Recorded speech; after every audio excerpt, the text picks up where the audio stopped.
Maybe we just don't want to see him. Maybe. Randy Rocky. Greg, looking Randy solid. Rocky. Yo, yo. I'm hoping that's Randy Rocky. That maybe not his number. Dialing style. You cruising down? Cruising. Yeah. I'm coming back from Bardstown Road.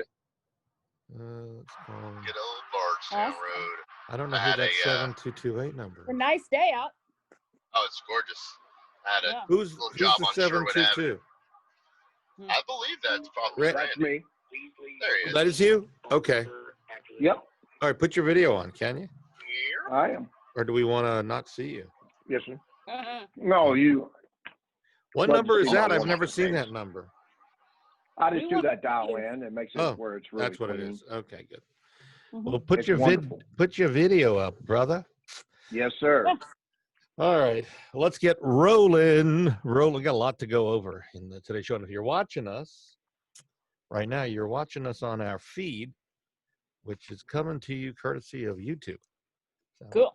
and you've gone to LouisvilleAnswers.com. So we got a lot. I got backup and so much stuff. Okay, here we go. Oops, looks like I stopped. Hey, there's Randy. Oh my God. Hey, man, it's I don't Randy. see Randy. Hi, I bud. see it. He'll be up. He's there. Are you there, Okay. Randy? I see you. Yes, sir. All right, let Okay. me put this into a There different. he is. There he is. Now he's there. Okay, I got you. Okay, here he comes. Good afternoon, All right. everyone. Good afternoon. All right, here we go. Stand by, folks. We're rolling to it. Here we go. News Radio 840 WHAS. Good Sunday morning. Bob Sokoler and the Louisville Real Estate Show here with you till the top of the hour. And we've got from different locations, offices, homes, and cars, our wide group of pundits. First, Randy Rocky coming to us from his office at 645-0736. Randy, good to see you here. Randy, Good morning, Bob. there you are. Okay. Good morning. Good morning. Then also we've got Lee Harris for legal counsel at Limestone Title and Escrow.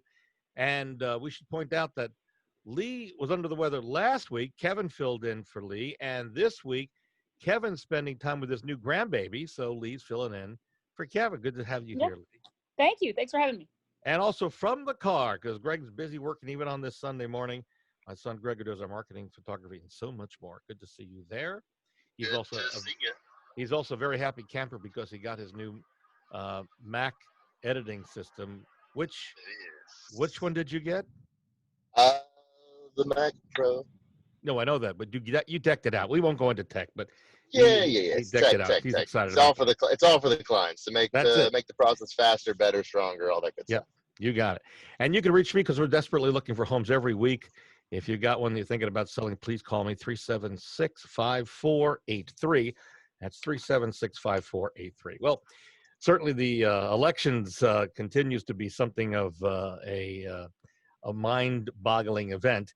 But there are 4 reasons why the election won't dampen the housing market. No matter what has happened, what will happen in Washington, doesn't matter because the demand is strong among millennials. Greg and his rest of his compadres are out there looking for homes. And according to Wall Street Journal, recently reported that millennials, long viewed as perennial home renters who were reluctant or unable to buy, are now emerging as a driving force in the U.S. housing market and their recent recovery. Randy Rocky, let's start with you with regards to that. Are you seeing an uptick in the number of loan applications coming from millennials at this point? It is, but what really concerns me, and this is something that hopefully with this show we can do for people, is they're just not very educated, and a lot of them think you have to put 20% down when you only need to put 0 or 3 or 5% down. Yes, that is starting to happen more and more, but I think there's quite a few millennials that just don't understand the process and they're intimidated by it, and we're here to help them. Yeah, Greg, I think Randy hits on that. I mean, it's funny because I was just watching, we talk about the elections and education and how things affected, but something that we desperately need is education in the schools about the home buying process, financing. I know, Randy, we've talked about that before. I can't tell you how many of my friends who were in rental situations that only because I'm their friend and I talked to them about it, decided to buy because they realized they could, because they were uneducated before, and are in amazing situations now building equity when they would have never known or thought about it in the first place if they didn't have a friend who was like, hey, what are you doing throwing away your money? You don't understand. I learned this. Let me pass this on to you. And so I think that's a key point. It's just education. It'll help. But it may make the housing shortage and the inventory shortage worse. But we'll fix that too, hopefully. That could be a problem. Lee, you have any suggestions on getting the word out to millennials and those who think that they need 20% in order to get into a home? Well, interestingly, what he was talking about, when I was at the real estate commission years ago, we had a program that we gave to teachers all across the state, and it actually was an award-winning program, and it was basically that teachers of either math or sociology, whatever, different teachers would teach that exact course about how you buy a house, how you get good credit, how much you have to put down, how you get a loan, all of that. So I wish that program was still out there, but I don't think it still is. So I think it's going to take. The closest thing that we had, I think, was a co-opting class. If you actually had a job when you were a senior in high school, that was it was like a home teaching class that taught you about finance and stuff like that.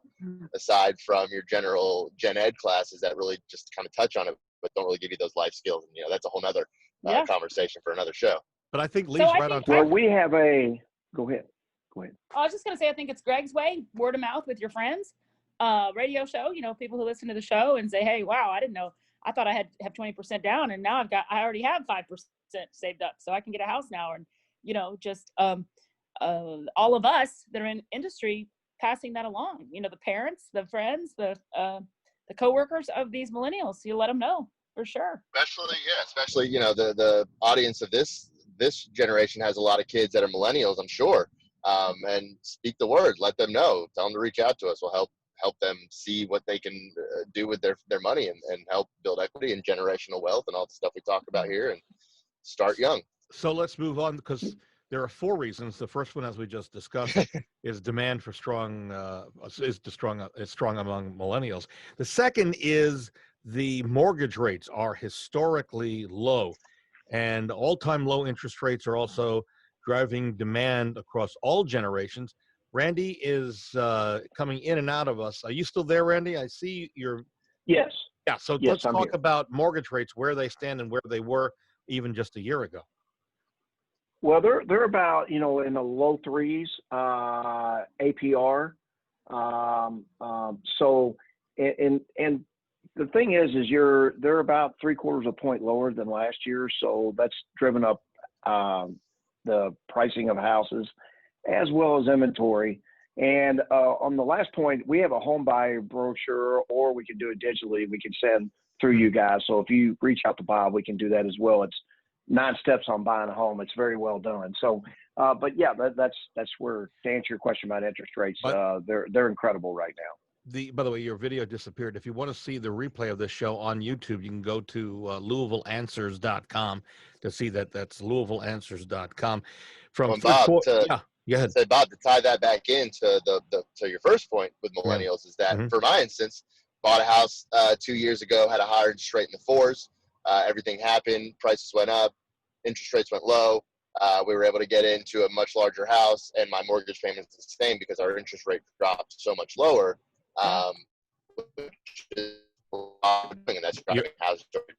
You're breaking up. You're breaking up there. Yeah, you're breaking up a little bit. You're going through a bad area in your travels there.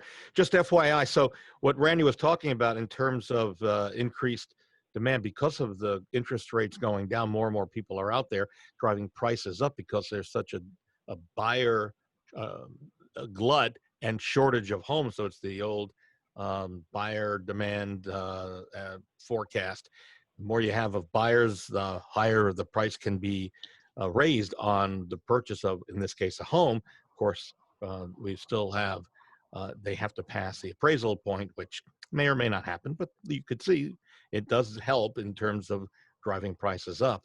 Something else that continues to, number 3 in our list, is that homes do continue to appreciate. Even if you're not buying or selling, you're riding that crest as home prices go up in your area or neighborhood or zip code. You would see that your home price is going to go up as well when you come time to sell, which is all great news. And finally, number 4 is history says so. That's why, again, 4 reasons why the election won't dampen the housing market. And that takes us back to this history. And though it's true that markets slow slightly in November when it's a presidential election year, the pace returns quickly. And here's an explanation as to why from the Home Building Industry Report. And this, what they say, that this may indicate that the potential home buyer may become more cautious in the face of a national election and the uncertainty that it brings, but this caution is temporary and ultimately results in deferred sales as the economy, jobs, interest rates, and consumer confidence all have far more meaningful roles in the home purchase price decision than a presidential election in the months that follow.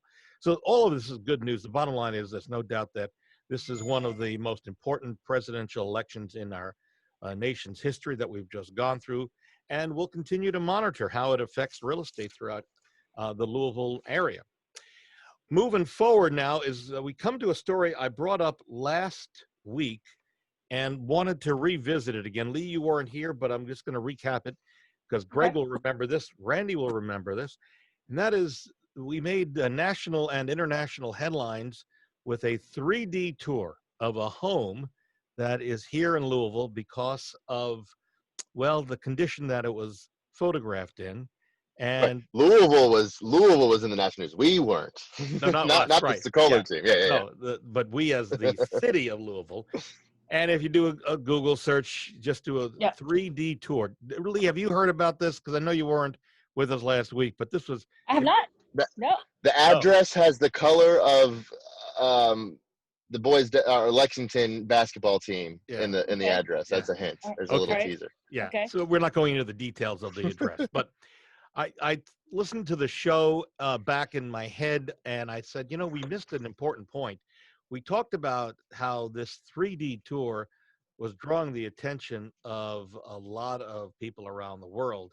It was basically search for the bathroom. In fact, I think if you do a Google search for the words 3D tour, search for the tub, as in bathtub, I think you'll find it pretty easily if you're thinking about it. But I think what we dropped in this was, so what could have made this 3D tour better? And I think that goes back to something that we talk to our sellers about every time we turn around and visit, and that is declutter. Less is more when it comes to listing your home. If you've got personal pictures on the walls, take them off.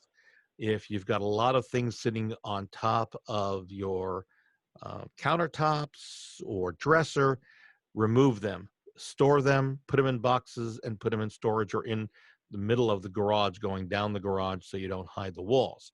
And the key is, and what I tell our sellers when I go in to talk is, just imagine a buyer walks into your home and they see things strewn about on countertops, on dressers. It's okay to live like that if that's how you want to live, but it does indicate to the buyer that you don't have enough closet or cupboard space. So that may be true, but you don't want to scream it at the buyer as they walk in. And that's the premise for any listing. It doesn't matter if it's on one road or another, 3D or not. And it's up to the seller to determine how much they take my advice to heart.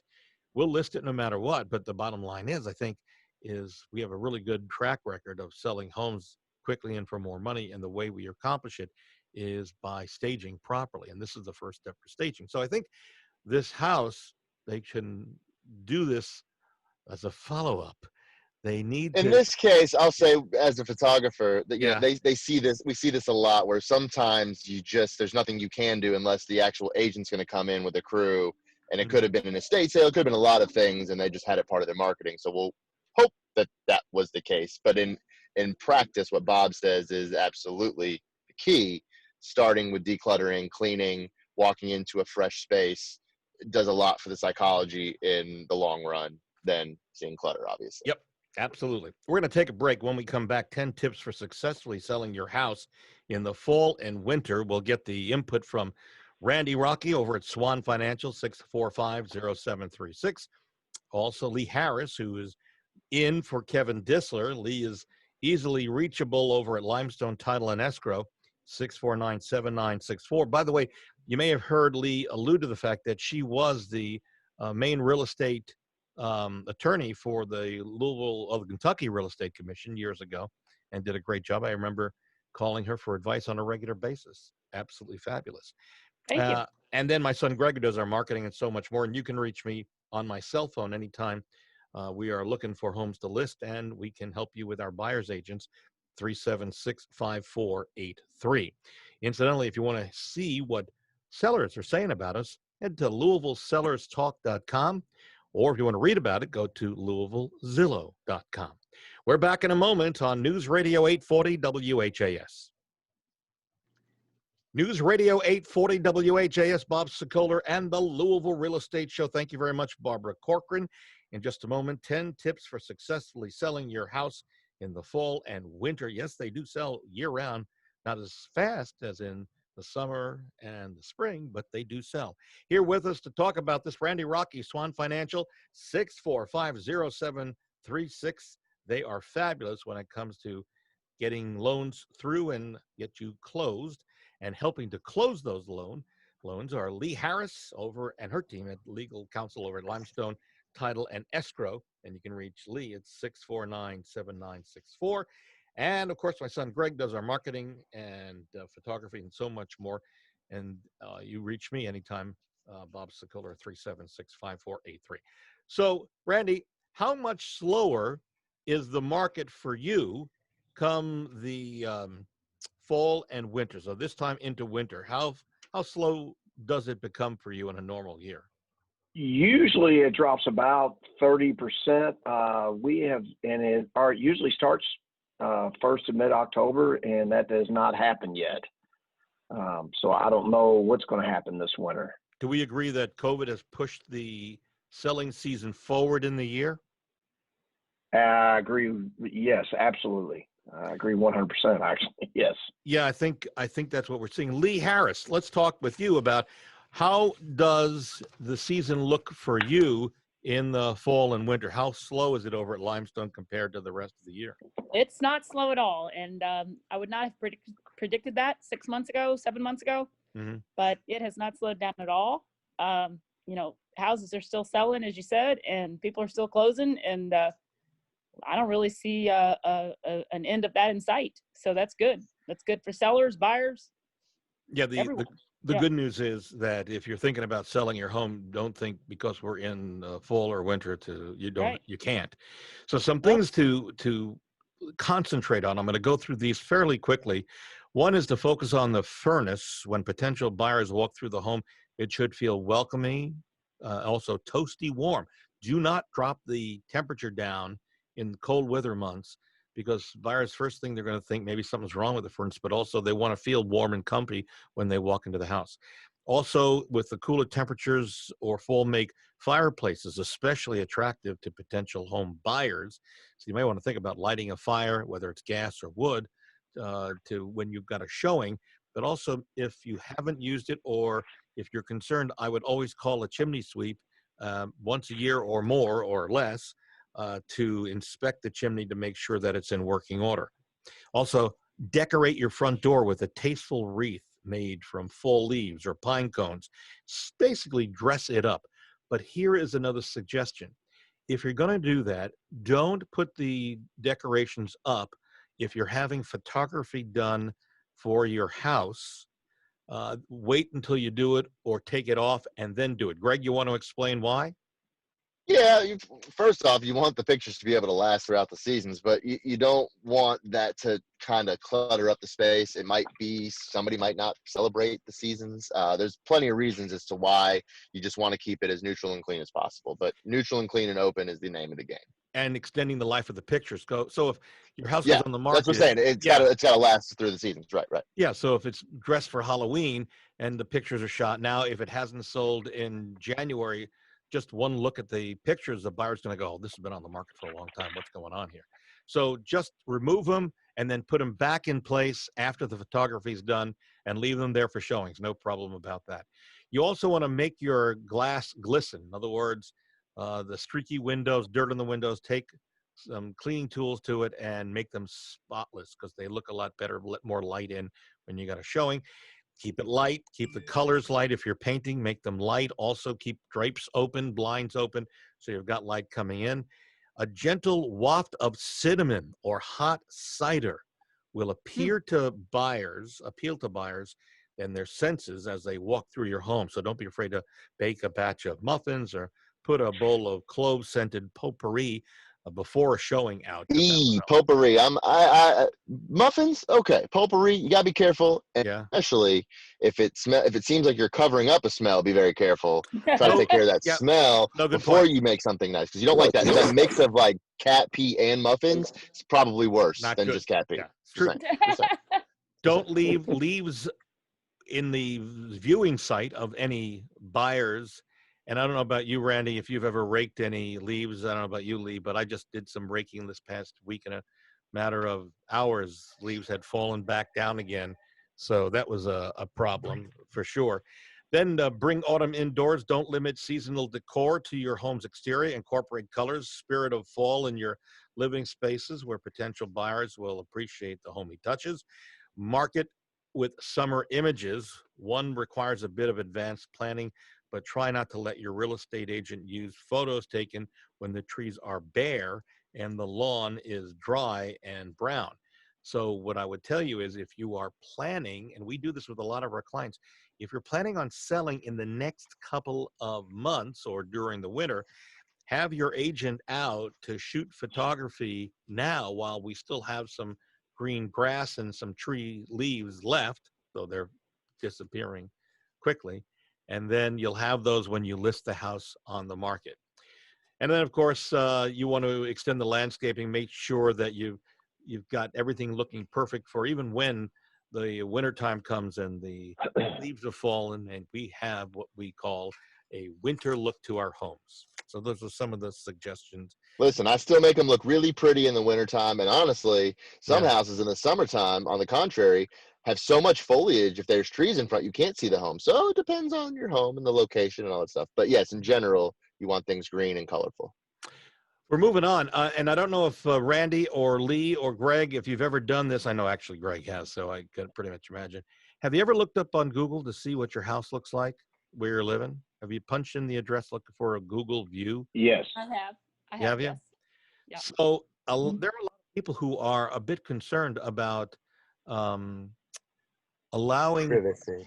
Their privacy, but allowing Google to show off their house. And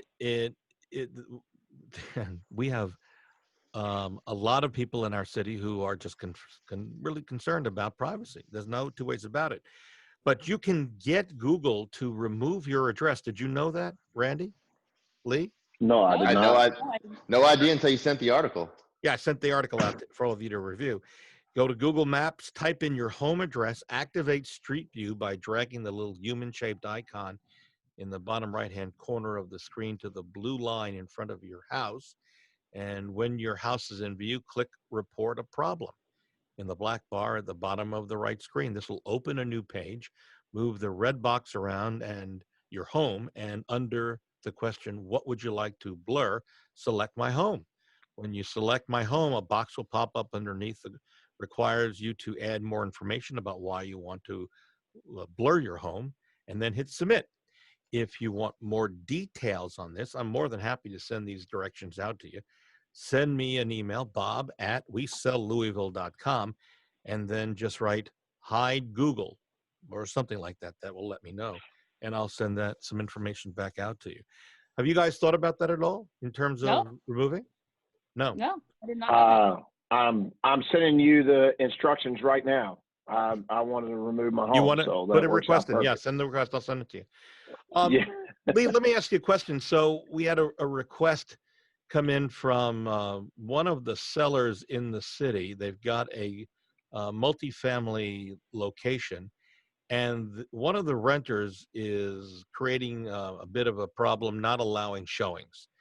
They have a lease. They have 48 hours when they're showing requests, and yet this renter, and this may be a common problem for other investors and those who have own homes that are rented, this renter is refusing or making it very difficult to allow showings. Any thoughts to share with the potential owners of homes or current owners of multifamily or rental homes? Yes.